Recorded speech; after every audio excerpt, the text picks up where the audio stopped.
And so this is the setup for Chapter 5. The setting of the novel is deliberately vague, but it is suggested to be Russia, particularly Siberia, in the earliest decades of the 20th century. The first-person narrator is Hector Pastrovich, a journalist and aspiring poet, and when the story begins, Hector is traveling by rail to the front, ostensibly to cover the war, which is in its 9th year. But really what has convinced him to journey to the so-called North Country is the pursuit of a more lurid tale for his editor's chief rival. This lurid tale involves a half-crazy vagabond picked up by the police who identified himself to Hector only as the Prince of Ithaca. And Hector assumes this strange fellow may have come from the war zone. Hector has a sketch of the prince that he is using to try to track down information about him. On the train headed to Eliskova, a dying city that is the last vestige of civilization before reaching the front, Hector meets a woman traveling alone, and of course she is beautiful and mysterious. People keep asking me, if it's called Mid of Winter, why is there a woman on the cover? And I say it's because my publisher and I want to sell lots of books. But anyway, he meets this woman on the train, and once they arrive at their destination, he loses track of her. Hector rents a room at a pension, and in the chapter preceding the one I'm about to read, the landlord and his wife get into an argument, and rather than sleeping in their section of the house, the wife spends the night in a vacant room next to Hector's. This is Chapter 5 of Mid of Winter. In the morning, the landlord and his wife were at work serving breakfast for their lodgers with no hint of a change between them. He directed everyone to be seated with his usual reserved and requisite politeness, while his taciturn wife brought them meager fare from the kitchen. I had slept until past daybreak and did not hear my neighbor stir from her room. As with all couples, they must work things out themselves. Breakfast was the North Country's version of a potato pancake. Mostly flour and a bit of shredded potato, served with a teaspoon of butter, and tea, of course. Afterward, I set out for the Hotel Slopek, which I knew was near the rail station. The hotel was the site of a disturbance some months back, according to one of the reports at the News Bureau. There were innumerable reports of disturbances, but the alleged perpetrator of the one at the Hotel Slopek sent 3 men to the hospital. It was a day much like the one before, sunny and cold, with the promise of diminishing sun and increasing cold. I did not bother looking for a ride of some sort. It was not a long walk. En route, I passed the brothel I happened across my first night. Of course, it looked different in the light of day, much more like an accounting office or some such, which no doubt was its original purpose. It was quite close to my pension, and I thought about my foolish fear at being lost. Yet it was a city that inspired fear, or at least a lack of confidence in the world. The whole of the city, citizenry and all, seemed perched on the edge of some precipice, ready to topple into a black unknown. I imagined the snow and ice would quickly cover the spot where Eliskova stood, leaving no trace of the once prosperous bastion of civilization. It occurred to me that the army should allow its enemy to advance, allow it to march straight through the great white desert all the way to Eliskova, unopposed. For surely when it arrived in the city and took stock of the place, its commanders would immediately give the signal to retreat. As they returned through the snow desert heaped with the dead, they would surely ask themselves what they had been fighting for all those years. The soldiers would return to their home country, put down rifle and bayonet, and take up the implements of farming to try to scratch out a life amidst the frozen rock and earth. It was a whimsical notion. Who could understand why armies engaged each other? I thought of the long-ago war in Troy, fought over a woman. No doubt my conversation on the train had sparked the recollection of such knowledge. If 2 men could knock each other's brains out over a beautiful woman, why not 2 armies of men? I tried to imagine 2 armies of women clashing over a man, but it was an impossible premise. If they did, it's certain the losers would get it. The hotel was tall by Eliskova standards, and I saw its sharply pitched slate roof from some distance. Nearly all the buildings of the city had severely pitched roofs. It was not wise to allow snow and ice to accumulate. A winter storm could stave in a flat roof. 2 men in black coats were shoveling and sweeping snow from the hotel's wide steps as I approached. They wore scarves around their mouths and noses, but their breath still came in puffs of smoke.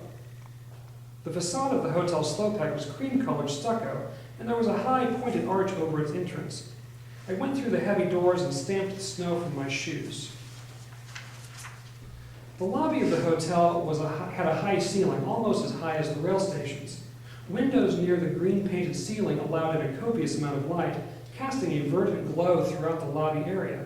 It was similar to the light in a forest when a midday sun is shining through the leafy canopy. I breathed deeply, hoping the scent would be that of a forest, but of course it was the same stale indoor smell I'd encountered in all the buildings of Belaskova. I also detected a whiff of pipe tobacco, and at the far end of the lobby in a crushed velvet chair was a bald man in an old-style black suit having a smoke. I removed my hat and gloves, shoving them inside my coat, and approached the wooden counter where the guest registry was spread open like the chest of a cadaver undergoing autopsy. I stood at the counter looking around for a hotel man. No one was in sight except for the peaceful old fellow with his pipe. There was a small brass bell next to the registry, so I picked it up with my thick fingers and shook it. It emitted a delicate little jingle that was immediately lost in the high-ceilinged lobby. I shook it harder, but my zeal had no effect on its volume. I imagined that I could hurl the bell against the wall and it would sound like a wad of wool hitting the plaster. There was a door behind the counter, and I was about to call toward it in hopes of conjuring a hotel employee when the old man with the pipe rose from his velvet-covered chair and began to stroll in my direction. He kept the pipe between his teeth, and a trail of smoke followed his leisurely path. There was so little purpose in his gait it did not occur to me he was answering my summons until he removed the pipe from his mouth and said, "Yes, may I help you?" His voice was gravelly, as if he had been sitting and smoking without interruption for some time. He was bald except for a half ring of white hair around the back of his head. Dark age spots stood out on his pate. "Yes, hello, my name is Pastrovich. I'm here for some information. Are you in the hotel's employ?" The fellow drew from his pipe as if considering a difficult question, then said, "I am the proprietor, Golikov." He offered his hand, which was icy and arthritic. "Would you sit, Mr. Pastrovich?" "Yes, thank you."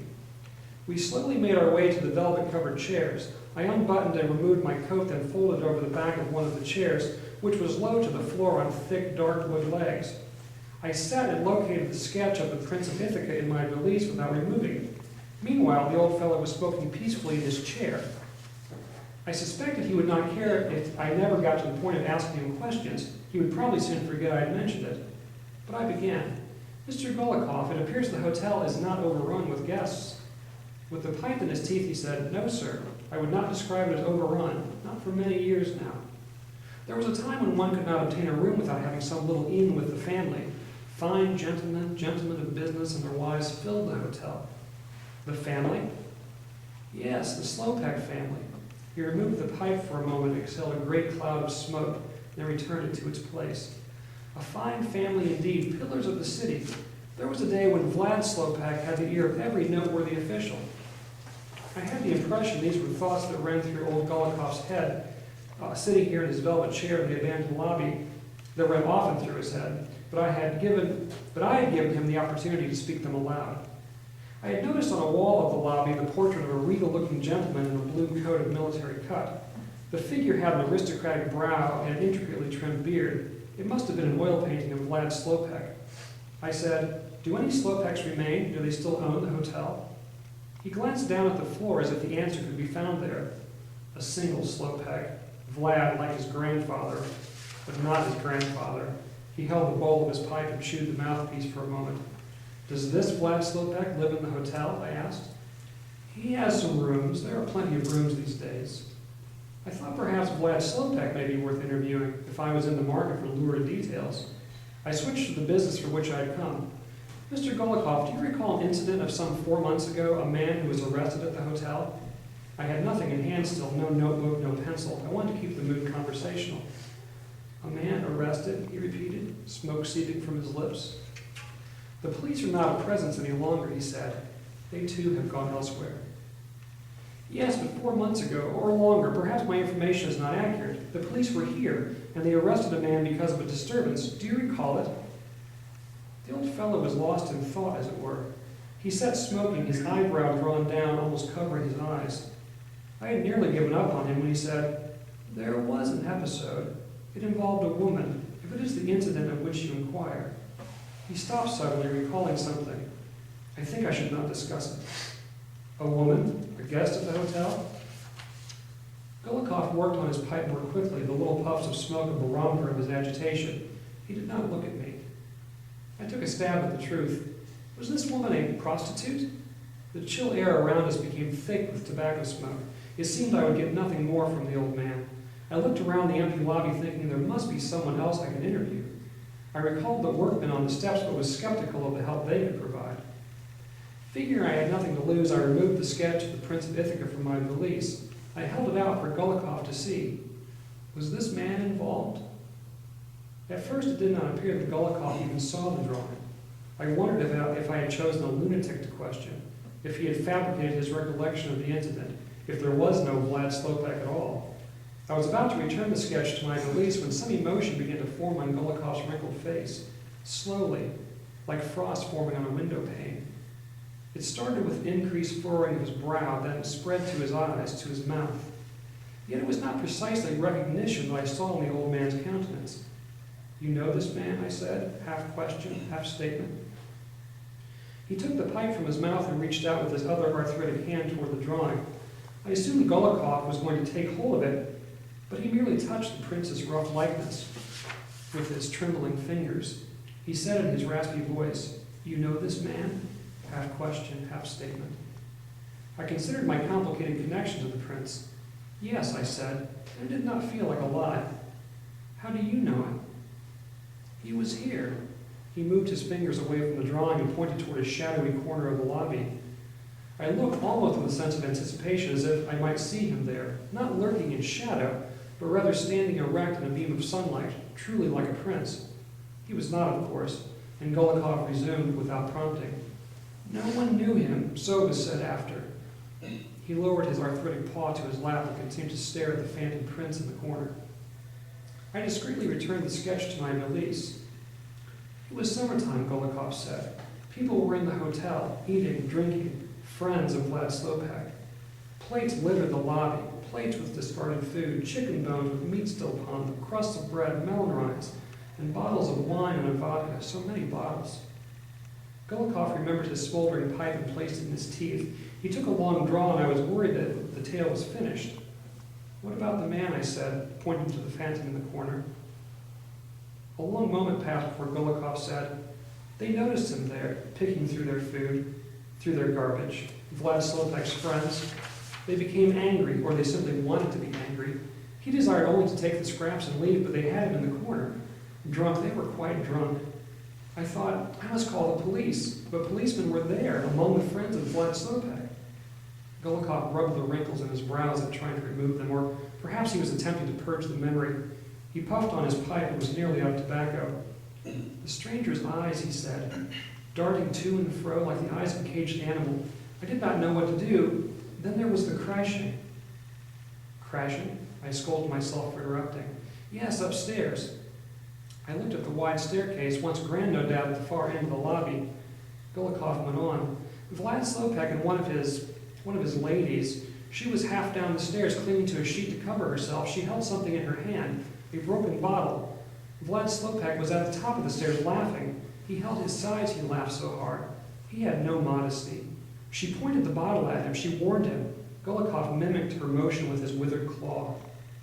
The man," he looked at the phantom's corner, "he could have escaped at that moment. The friends of Vlad Slopak had found new amusement.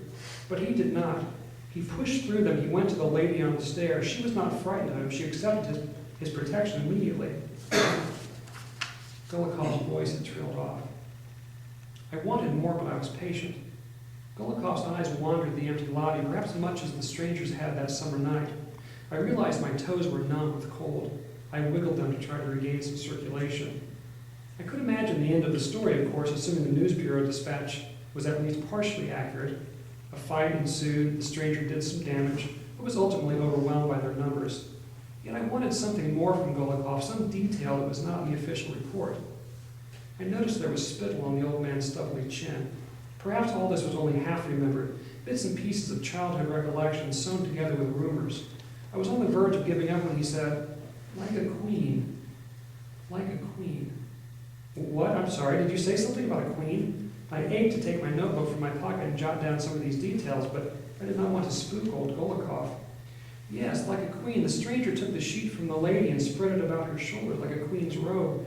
She stood on the stairway looking like a queen. The broken bottle glittered like a jewel, green like an emerald." Golikov realized his tobacco was completely gone. His face was suddenly at peace again, as if the incident had been exorcised from his failing memory. He fished in his suit pockets for his pouch and matches. My journalist instincts told me there was nothing more to be had from him. I thanked the old man and took up my coat. I thought I might wander about the hotel for a few minutes and gather some details of setting. I went to the stair and found that the carpet on the steps was threadbare, and the gold paint on the rail was peeling in long curls. I reached the second floor where the hall seemed wide compared to my pensions upstairs. In one corner of the hall was a stack of 8 or 10 wooden chairs, all worn and chipped. The carpet in the hall was probably supposed to be red, but dirt and neglect had given it a dun color. A foul odor permeated the chill air like bile. I took down a chair from the top of the stack. I wanted to sit and record some of my thoughts and impressions. I removed my notebook from my coat and my leather pencil case. I was already getting used to the foul smell. Even if Golikov's recollections were only half true, they could be the basis for a sensational tale for the Nightly Observer. I scribbled the details on a notation system I had invented. Then I went about describing the hotel snowpack. I wrote about the men in black coats shoveling snow from the entrance and the pointed arch, about the green-tinged lobby, and the smell of the old man's pipe tobacco, of the velvet furniture and the threadbare carpet. I tried to imagine the lady, as Golikov called her, and a clear picture would not form in my head. I wished that the old fellow had given some specifics, like the color of her hair or the shape of her body. His use of the word queen made me imagine her tall and golden-haired, a goddess. But probably she was not. I had seen very few people with light hair in the North Country. Like their architecture, the Northerners seemed to be of Turkish descent. It bothered me that I had no true details of the lady on the stair. It was silly to be troubled, though. No one would know or care as long as I provided a description that was plausible. The story did not have to be true, but it had to seem true. It was a writing maxim I had adopted from somewhere. Its origin would not come to me. I heard someone plodding up the long stairway. His or her steps were heavy on the nearly bare wood. I put my notebook and pencil away, and I quickly and quietly replaced the chair to the stack. Though I was doing nothing wrong, I did not want to be caught there. I imagined it might be old Golikov or Vlad Slopek the Younger, or impossibly the queenly lady from Golikov's story. I was standing there, I suppose sort of stupidly, when one of the men who had been cleaning off the hotel steps appeared at the end of the hall. He had undone the scarf from around his mouth, and his face was crimson from the cold and exertion. He had long black mustaches and a heavy black eyebrow. I was off to the side near the chair, so at first he did not see me. Then his peripheral vision took note of me. He stopped and stared. I felt I owed him some explanation, though I did not know why. I said, "I am a newspaper man," as if that made everything clear. He did not respond at first. I thought he might be catching his breath, although his wide chest was not heaving. He spoke with a thick dialect. His words seemed caught in his throat. "You were here about the woman." I wondered if there was a question mark at the end of the statement, but he had emphasized all the syllables wrongly, so it was difficult to tell his exact meaning. The woman? I waited for more from him, and added, "The woman on the stair?" Now it was his turn to be puzzled. He gave up on language and motioned for me to follow him as he resumed his plodding gait. We went to a room at the opposite end of the hall. He knocked gently on the door, surprisingly gently for his size, but there was no response. He slowly turned the knob and called hello with his clumsy tongue. We stepped inside a spacious room with flowered wallpaper and a tall wardrobe whose doors were left open, revealing nothing inside. The bed was made, but there was an impression in the middle of it as if someone had been napping recently. He removed a mitten and felt the woolen bed cover. So did I. It was cold to the touch. The bed had not been slept on for some time. The man went to the wardrobe and soaked in its emptiness for a moment, then took 2 paces to the room's only window.